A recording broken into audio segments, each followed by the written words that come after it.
재벌 건설사 회장 강태식의 장례식장은 검은 정장과 눈물로 가득했지만 영정 앞에 모인 가족들의 표정에는 슬픔보다는 다른 감정이 스며 있었다. 장남 강민호는 아버지의 관 앞에 서서도 시계를 흘끔흘끔 쳐다봤다. 유언장 공개까지 남은 시간을 계산하고 있었다. 그의 머릿속에는 이미 회사 경영권과 자산 분배에 대한 계획이 빼곡히 들어차 있었다. 아버지를 닮은 날카로운 눈매 속에 야망이 번뜩였다. 차녀 강소연은 미국에서 급히 돌아온 탓에 시차 적응도 제대로 하지 못한 채 장례식장에 서 있었다.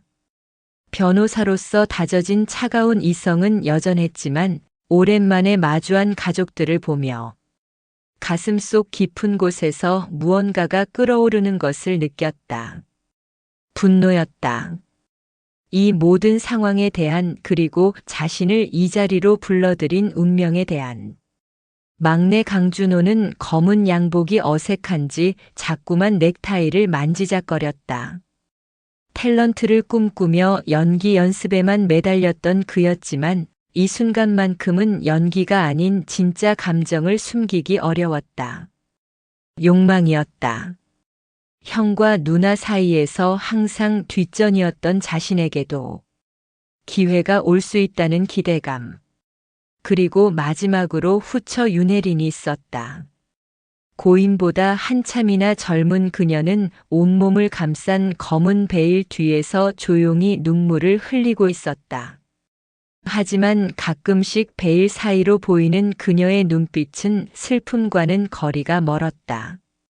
오히려 이상한 여유로움과 계산적인 차가움이 느껴졌다. 조문객들이 하나둘 자리를 떠나고 가족들만 남게 되자 공기는 더욱 무거워졌다. 서로를 바라보는 시선들 속에는 의심과 경계, 그리고 탐욕이 뒤섞여 있었다. 아무도 먼저 말을 꺼내지 않았다. 모두가 내일 있을 유언장 공개를 기다리고 있었다. 혜리는 조용히 자리에서 일어나 강태식의 영정에 마지막 인사를 올렸다.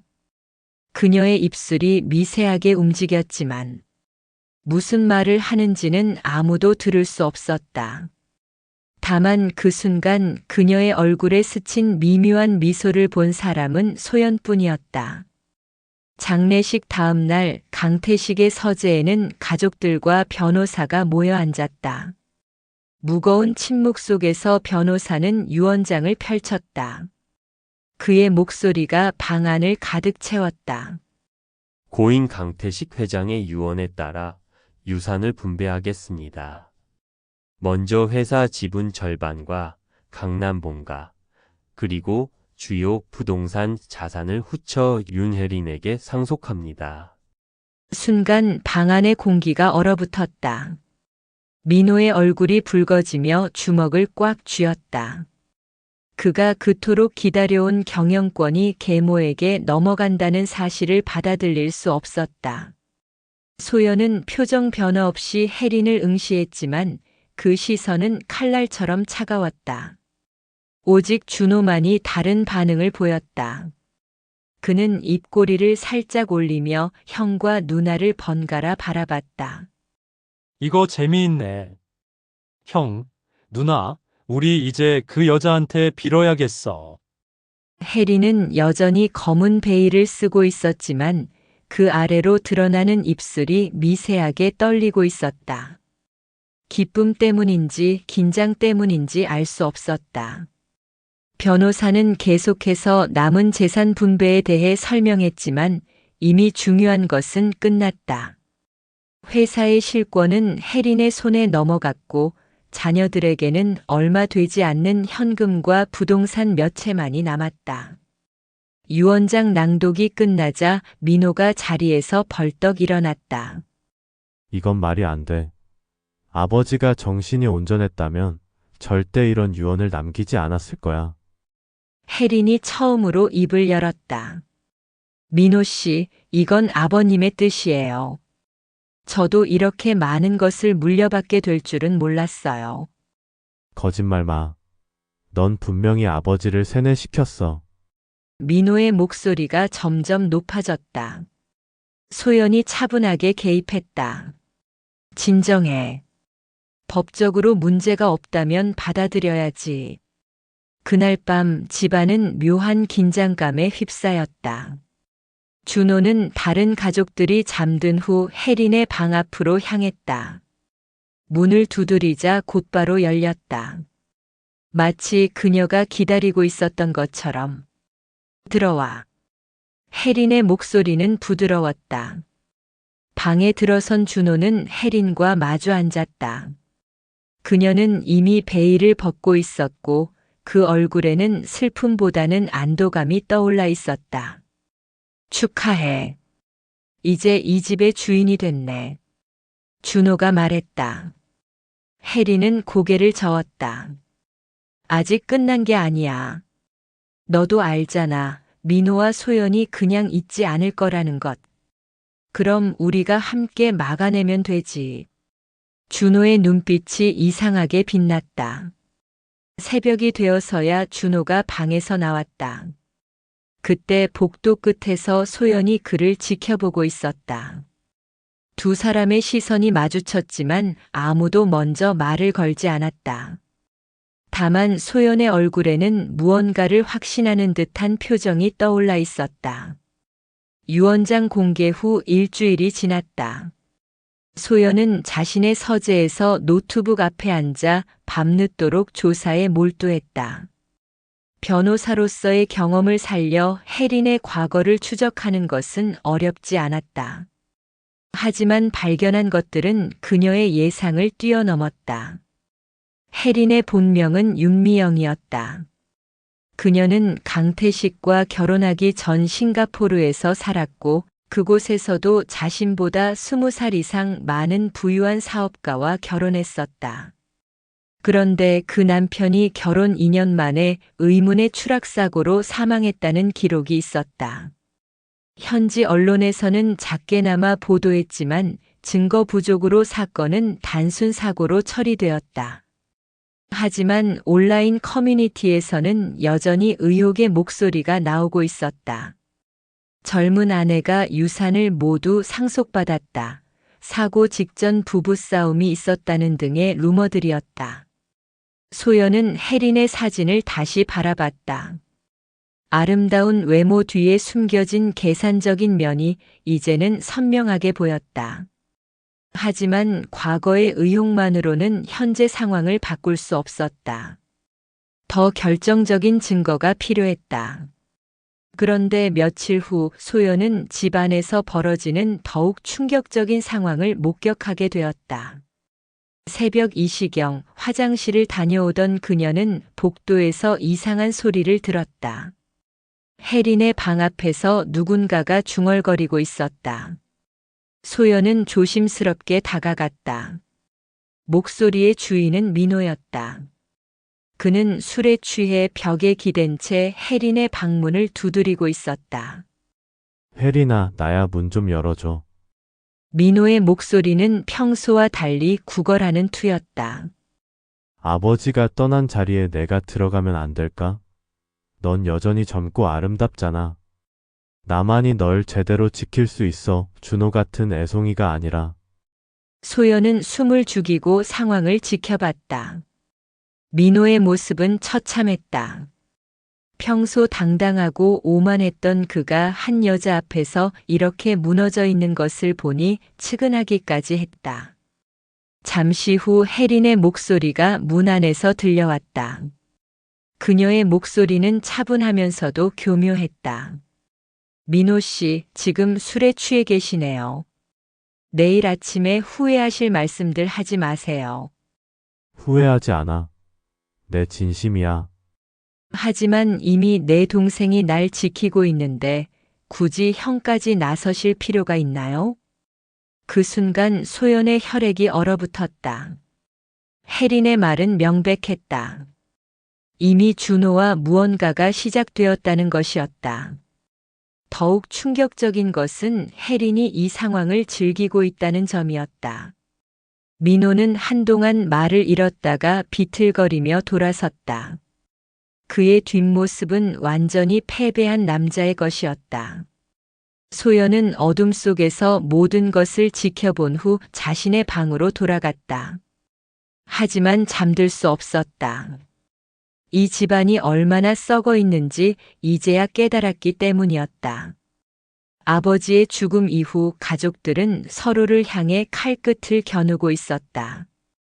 다음 날 아침 식사 시간 가족들은 서로 눈을 마주치려 하지 않았다. 민호는 숙취에 시달리며 말없이 커피만 마셨고 준호는 평소보다 더욱 당당한 표정이었다. 혜리는 우아하게 미소 지으며 모든 것을 지켜보고 있었다. 어느 날 밤 소연은 부산한 소리에 복도로 나가보았다. 혜린의 방에서 빛이 새어나오고 있었다. 소연은 숨을 죽이고 문틈 사이로 들어오는 빛과 소리를 지켜보았다.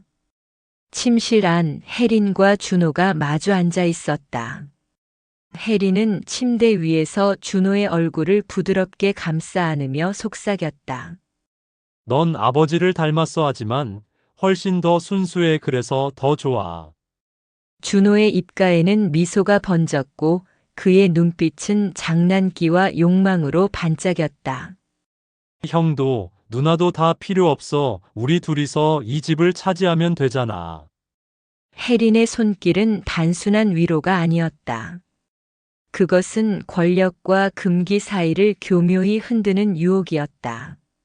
소연은 구역질이 치밀면서도 몸이 얼어붙는 느낌을 받았다.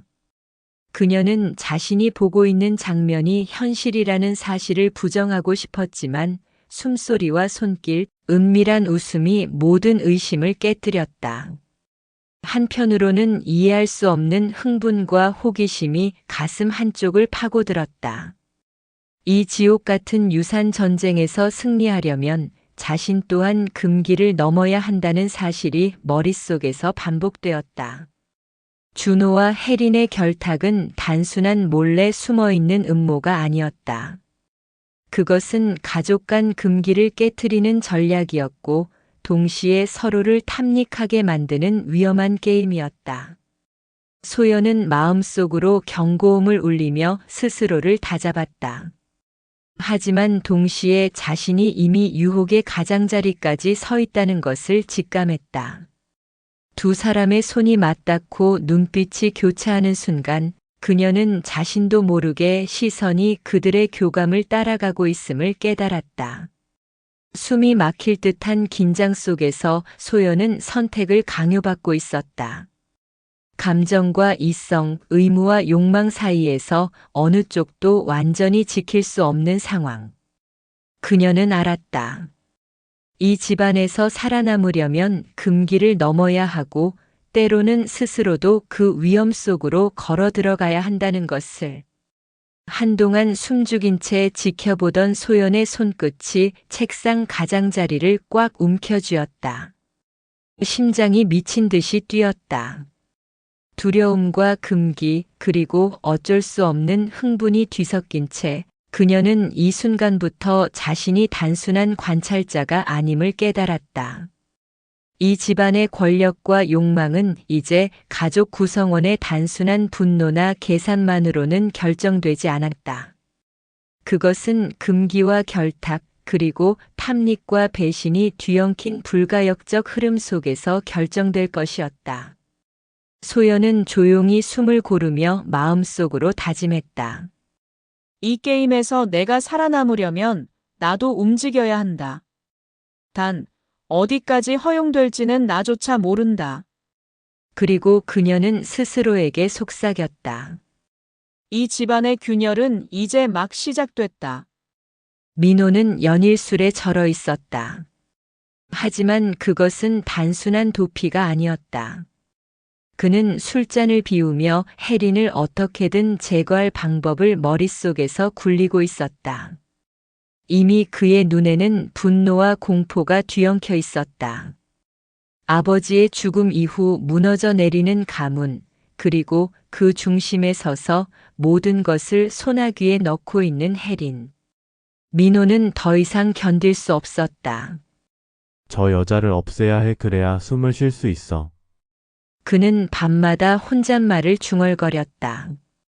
그러나 계획은 끝내 완성되지 못했다. 그날 밤 민호는 술에 취한 채 차를 몰았다.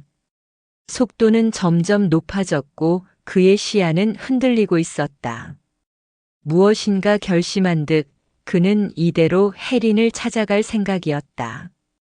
그러나 도로 위에서 차는 곧 제어를 잃고 미끄러졌다.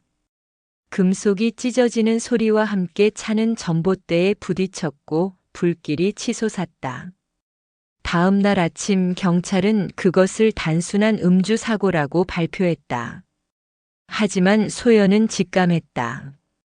우연이 아니었다. 혜린의 그림자가 그 사고 뒤에 어른거리고 있었다. 며칠 뒤 또다시 장례식장이 꾸려졌다. 이번엔 민호의 영정이 놓여 있었다. 검은 드레스를 입은 혜린은 마치 숙명처럼 다시 그 자리에 서 있었다.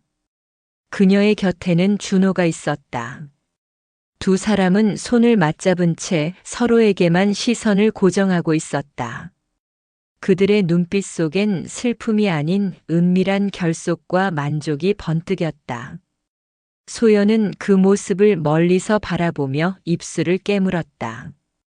분노와 혐오가 치밀어 올랐지만 가슴 어딘가에서는 설명할 수 없는 흔들림이 피어났다. 어느 순간부터 혜린의 손길이 자신에게도 다가왔음을 부정할 수 없었기 때문이다.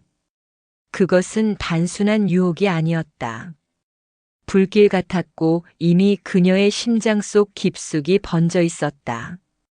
소연은 자신이 혜린을 증오하면서도 동시에 끌리고 있음을 깨닫고 몸서리쳤다.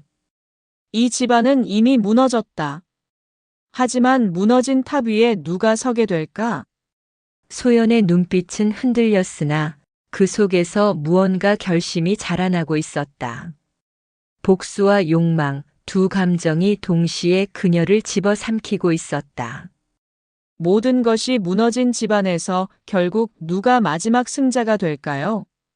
여러분이라면 누구의 손을 들어주겠습니까?